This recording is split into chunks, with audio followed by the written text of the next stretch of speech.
বিগত বৰ্ষৰ দৰে ৰাগিনী প্ৰডাকশ্যনে এইবাৰো গ্ৰীষ্মকালীন কৰ্মশালা অনুষ্ঠিত কৰিছিল আৰু কৰ্মশালাৰ সামৰণি অনুষ্ঠানভাগ কলাক্ষেত্ৰৰ বাণীকান্ত কাকতি প্ৰেক্ষাগৃহত অনুষ্ঠিত কৰি তাতে প্ৰশিক্ষাৰ্থীসকলক প্ৰমাণপত্ৰ প্ৰদান কৰাৰ লগতে সাংস্কৃতিক অনুষ্ঠান তথা বিশেষ সম্বৰ্ধনা অনুষ্ঠানো অনুষ্ঠিত হয়।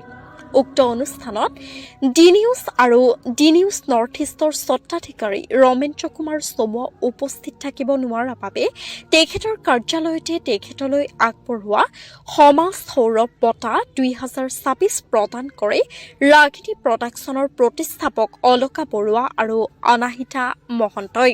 উল্লেখ্য যে গ্ৰীষ্মকালীন নৃত্য কৰ্মশালাৰ সামৰণি উপলক্ষে ৰাগিনী প্ৰডাকশ্যনে কলাক্ষেত্ৰৰ প্ৰেক্ষাগৃহত অনুষ্ঠিত কৰা এই সাংস্কৃতিক সমাৰোহ আৰু বঁটা প্ৰদান বিশেষ সম্বৰ্ধনা অনুষ্ঠানত বন্তি প্ৰজ্বলন কৰে শ্ৰী শ্ৰী কুৱামুৰা সত্ৰৰ গোপাল মহন্তই আৰু লগতে নেপেটছ গ্ৰুপৰ অধ্যক্ষ ডাঃ প্ৰশান্ত বুঢ়াগোহাঁয়ে অনুষ্ঠানৰ শুভাৰম্ভণি কৰে আৰু অনুষ্ঠানৰ আৰম্ভণিতে অনাহিতা মহন্তই আদৰণি ভাষণ আগবঢ়ায়।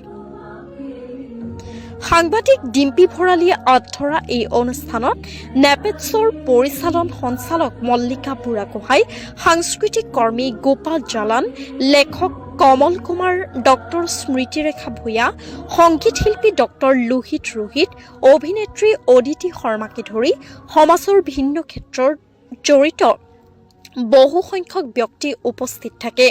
অনুষ্ঠানৰ শেষত সকলোকে ধন্যবাদ জনাই ৰাগিনী প্ৰডাকশ্যনৰ প্ৰতিষ্ঠাপক অলকা বৰুৱাই। News desk report, D news north east.